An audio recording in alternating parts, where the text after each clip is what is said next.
মানে রাত্রের বেলা আমাদের বাসায় আসার পরেও আমার দরজা টোকাইতেছে, আরিফা তুমি দরজাটা খোলো। আমি বলছি কে? পরে ওর নামটা বললো, বলার পর আমি দরজাটা খুললাম। আমি বললাম তুমি আসছো কেন? ও বলতেছে যে দেখো আমি আসছি কেন, আমার তো ছেলে, ঠিক আছে, আমার ইনকাম নাইকা দেখা গেছে আমি টাকা দিতে পারি নাই, এখন সেটা কি আমার দোষ? আমি বলছি যে তাহলে তুমি ইনকাম করো, ইনকাম করে তারপর টাকা পয়সা দিয়ে তারপরে তোমার যে ছেলে, তুমি তো ওর বাবা, ঠিক না?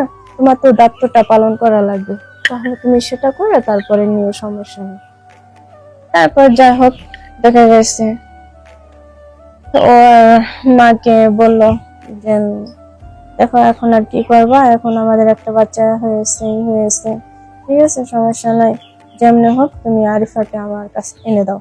তারপরে দেখা গেছে টাকা পয়সা ইটি দিয়া, মানে আমার বাবু যখন সিজার হয়েছে তখনকার টাকা পয়সা লাগছে, তো সেই টাকা পয়সা মানে আমাদের কাছে মানুষে পাইতো, আমাদের হাতে টাকা ছিল না, আমরা ঋণ দিন করে করছি। তারপরে মনে করেন করে বাড়িতে নিল, নেওয়ার পরে তারপরে তো মানে শাশুড়ি, যাকে বলে শাশুড়ি, ঠিক আছে, সেই শাশুড়ি মানে ঠিক মতো আমার বাবুটাকে কুলে নিত না, ঠিক মতো আমার বাবুটাকে গোসল করে দিত না, আর আমি তো সব ঘরের কাজকর্ম সব করতাম। আসসালামু আলাইকুম দর্শক, আপনারা সবাই কেমন আছেন? আশা করি সবাই ভালো আছেন। তো আপনাদের মাঝে আমি এখন আসছি, আমার জীবনের একটা গল্প আছে, সেই গল্পটা বলার জন্য আসছি।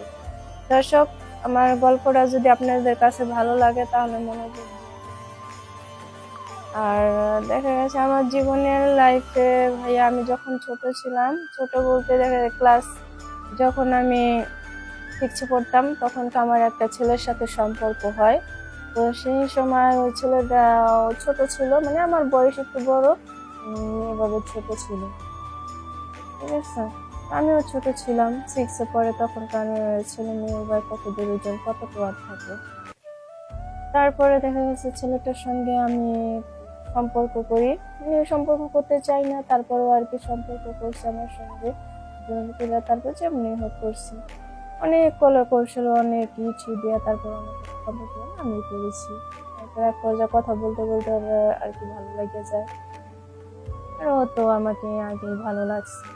তারপরে দেখা গেছে এক পর্যায়ে ওর সাথে ভালো সম্পর্ক চলতে আছে, তাহলে দেখা গেছে ও মানে ও আস্তে আস্তে বড় হয়েছে, আমিও আস্তে আস্তে বড় হইতাছি। তখন দেখা গেছে ও আমাকে, যখন 6-এ ছিলাম তখন আমার বয়স ছিল 12 বছর।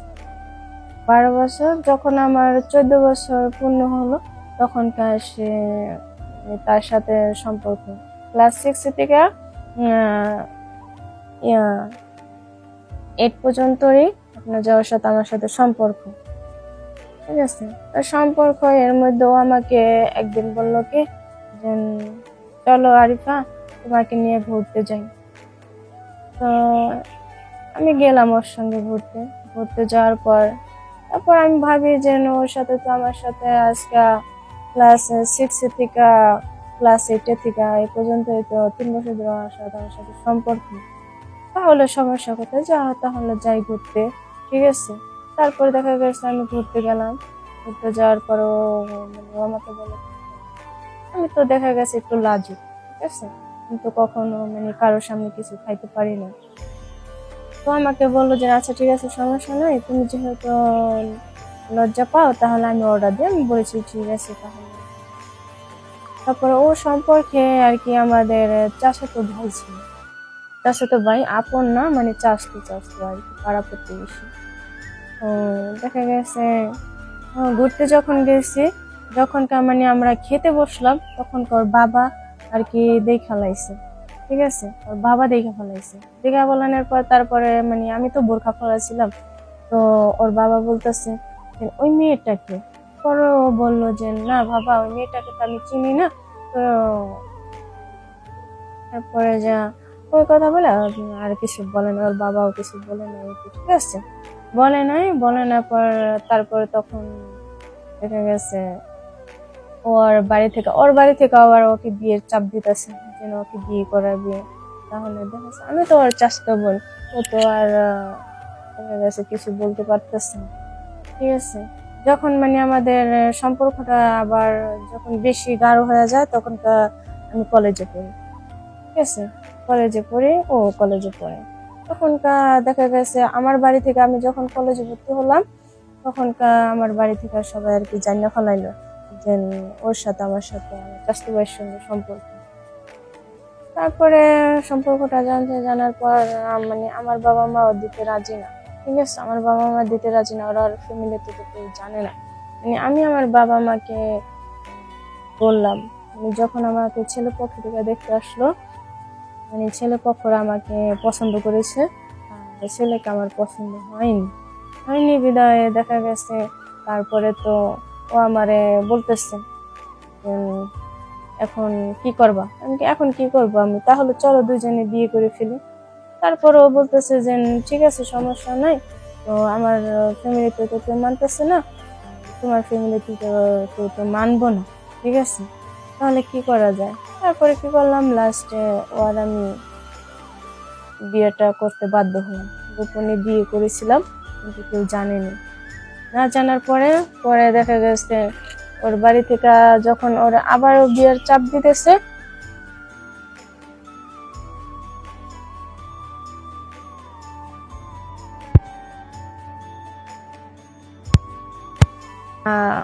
বাবা সবাই আর কি আমার মা বাবাকে বললো যে তোমার মেয়েটা তো খুব সুন্দর, আর আমার ছেলে না হয় একটু কালো, তাতে কি হয়েছে, সুন্দর মেয়ে দেখে অন্যখানে বিয়ে দেবা, যেহেতু ওরা বিয়ে শাদী করে ফেলেছে, করুক, কোনো সমস্যা নেই। তারপরে দেখা গেছে আমার ওর বাবা মা উভয় পক্ষ দুজনে মেনে নিল। মেনে নেওয়ার পরে তারপরে আমাদের আর কি সুন্দর সামাজিকগত ভাবে বিয়ে হয়। বিয়ে হওয়ার পর দেখা গেছে আমাদের দিনকালটা ভালোই যাচ্ছে, খুব সুন্দর যাচ্ছে, তো আলহামদুলিল্লাহ। তারপরে দেখা গেছে এর মাঝে মানে যখন মানুষে বলে না, যখনকার প্রেম করে তখনকার সবকিছুই ভালো, ঠিক আছে, তখনকার সোনা জাদু পাখি সবটাই বলে। তারপরে দেখা গেছে যখন মানে আমার বিয়ে যখন 1 বছর পূর্ণ হলো, তখনকার আমার বাবু আসে আমার গর্ভে, কনসেপ্ট করে। তারপরে দেখা গেছে কনসেপ্ট করার পরে তারপরে আমার বাবু 9 মাস পূর্ণ হয় যখন, তখনকার আমার বাবুটা হওয়ার পরে তারপরে তো তখন থেকে আর কি গ্যাঞ্জামটা হয়েছে আমার সাথে আর আমার হাজবেন্ডের সাথে। মানে তখনকার দেখা গেছে ওর ওর বাড়ি থেকে আমার বাড়ি থেকে মানে দুই পরিবার থেকে গন্ডগোল হইতে আসছে। তারপরে গন্ডগোলটা হলো যে আপনার যখন আমার বাবু হয়েছে তখনকার আমার বাবুর আমার যত টাকা পয়সা হয়েছে আমার বাড়ি থেকে দিয়েছে, আর ওর বাড়ি থেকে কিছু দেয়নি, ঠিক আছে, দেয়নি। দেখা গেছে সিজারে বাবু হলে তো টাকা পয়সা লাগবে অবশ্যই। তারপরে দেখা গেছে কিছু দিল না, সেটা নিয়ে গ্যাঞ্জাম করছে ওরা। তারপরে আমার বাবা বলছে ঠিক আছে সমস্যা নাই, তোর টাকা পয়সা লাগবে না, তোর টাকা পয়সা দামটা কি করবো। পরে আমার বাবা আমাকে হসপিটালতে ছাড়ে আমি করলো, যাই হোক।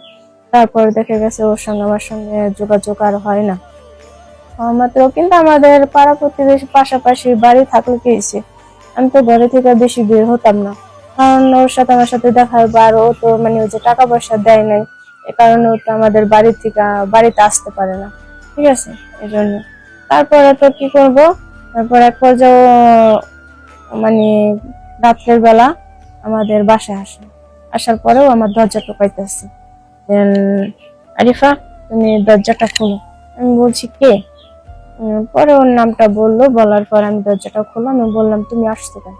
ও বলতেছে যে দেখো আমি আসছি কেন, আমার তো ছেলে, ঠিক আছে, আমার ইনকাম নায়িকা দেখা গেছে আমি টাকা দিতে পারি নাই, এখন সেটা কি আমার দোষ? আমি বলছি যে তাহলে তুমি ইনকাম করে তারপর টাকা পয়সা দিয়ে তারপরে তোমার যে ছেলে, তুমি তো ওর বাবা, ঠিক না, তোমার তো দায়িত্বটা পালন করা লাগবে, তাহলে তুমি সেটা করে তারপরে নিয়ে সমস্যা নেই। তারপর যাই হোক দেখা গেছে ওর মাকে বলল যে দেখো এখন আর কি করবা, এখন আমাদের একটা বাচ্চা হয়েছে, ঠিক আছে, সমস্যা নাই, যেমনি হোক তুমি আরিফাকে আমার কাছে এনে দাও। তারপরে দেখা গেছে টাকা পয়সা এটি দিয়া মানে আমার বাবু যখন সিজার হয়েছে তখন টাকা পয়সা লাগছে, তো সেই টাকা পয়সা মানে আমাদের কাছে মানুষে পাইতো, আমাদের হাতে টাকা ছিল না, আমরা ঋণ দিন করেই করছি। তারপরে ও মনে করেন ই করে বাড়িতে নিল, নেওয়ার পরে তারপরে তো মানে শাশুড়ি, যাকে বলে শাশুড়ি, ঠিক আছে, সেই শাশুড়ি মানে ঠিক মতো আমার বাবুটাকে কুলে নিত না, ঠিক মতো আমার বাবুটাকে গোসল করে দিত না। আর আমি তো সব ঘরের কাজকর্ম সব করতাম, ঠিক আছে, তারপরে তাদের মন পাইতাম না। তাহলে আর কি করার আছে বলেন, এখানে করার নেই। তারপরে দেখা গেছে আমি সবকিছু মুখ বুঝে সহ্য করতাম। সহ্য করার পরে দেখা গেছে এমনি আমাদের এলাকা আমার তো এভাবে সবাই ভালো বলে, কেউ তো আর খারাপ বলে না, ঠিক আছে। তারপরে আমি আমার মতো থাকতাম। দেখা গেছে যেহেতু হেরা আমাকে ভালো বলে না, এই বলে না, ওই যে ভালো বলে না বলতে দেখা